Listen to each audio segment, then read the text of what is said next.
When the war in Ukraine broke out, countless videos began circulating online showing Russian tanks erupting into massive fireballs.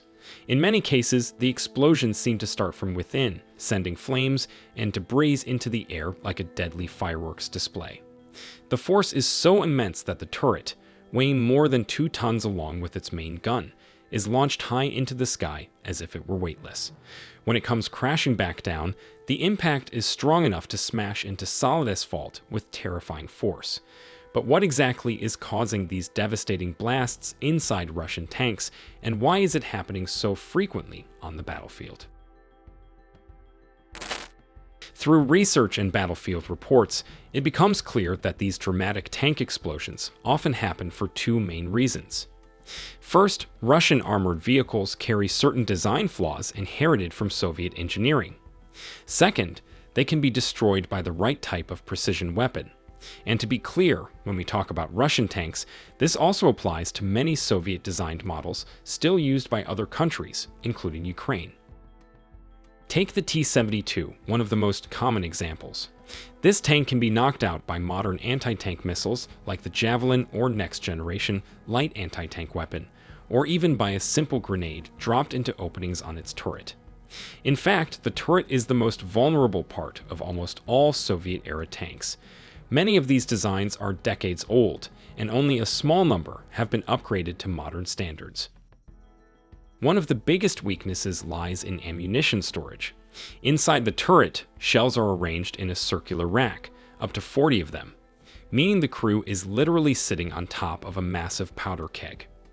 By comparison, Western tanks like the Leopard or Abrams store ammunition in protected compartments at the rear of the turret, so if it explodes, the blast is directed upward, increasing the crew's chances of survival. In Russian designs, an ammo explosion often means the turret, and the crew inside, are launched skyward. To make matters worse, there are weak points on the turret that can be penetrated by the shaped charge of an anti-tank missile. If the hatch is open, even a small grenade dropped from a drone can ignite the interior. Once that happens, anything flammable burns, heat builds up, and the shells begin to cook off. The more ammunition inside, the more catastrophic the blast. One of the most effective weapons against Russian armor today is the American-made Javelin missile. Unlike traditional anti-tank weapons that strike from the front or the side, the Javelin is designed to attack from above. After launch, it climbs into the air and then dives almost vertically onto the turret roof, the weakest point of most Soviet-designed tanks. Even when reactive armor is fitted, the thin steel on top offers little protection, and the explosion can easily ignite the ammunition stored inside. The British next-generation light anti-tank weapon system works differently, but is no less devastating. Instead of striking directly, it flies over the target and unleashes a jet of molten metal downward, which penetrates openings and ignites everything inside the tank. This chain reaction often sets off stored shells, producing the massive blasts seen in battlefield footage. Attempts to protect tanks with makeshift cages on top have largely failed, as these simple barriers cannot stop the extreme heat and pressure of modern anti-tank weapons. Beyond Javelins and the next-generation light anti-tank weapon, FPV drones have emerged as a formidable new danger to Russian tanks on the battlefield.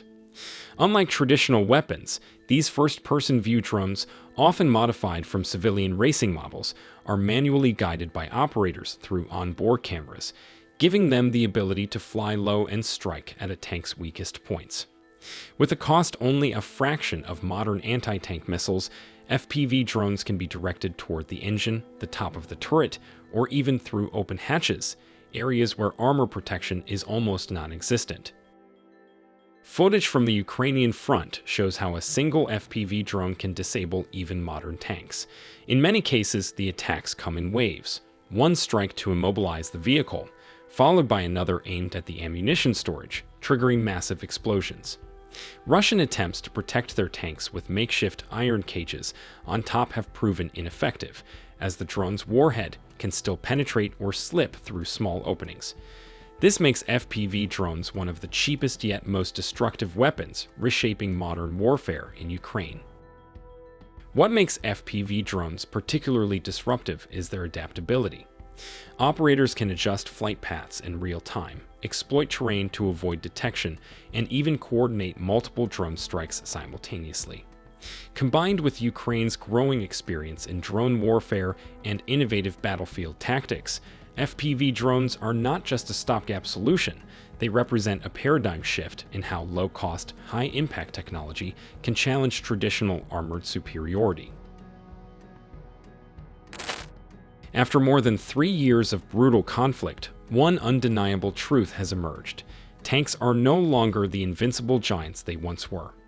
The war in Ukraine has revealed that massed armored columns, once the ultimate symbol of military dominance, are now highly vulnerable to modern battlefield technologies.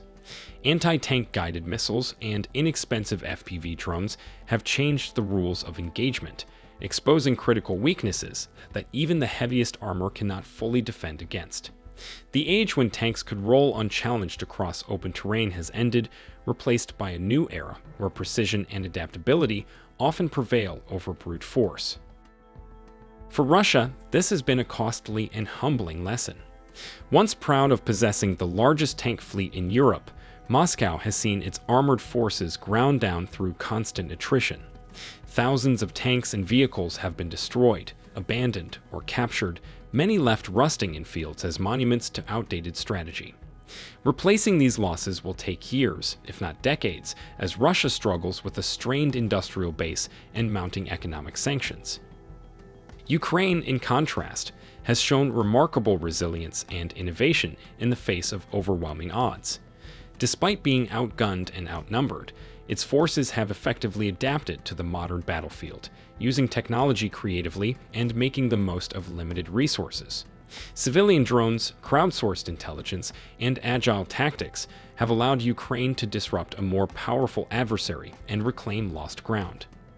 In doing so, Ukraine has not only defended its sovereignty, but also redefined the future of armed conflict, demonstrating that determination, ingenuity, and adaptability can reshape the balance of power in a war once thought to be defined by sheer military might.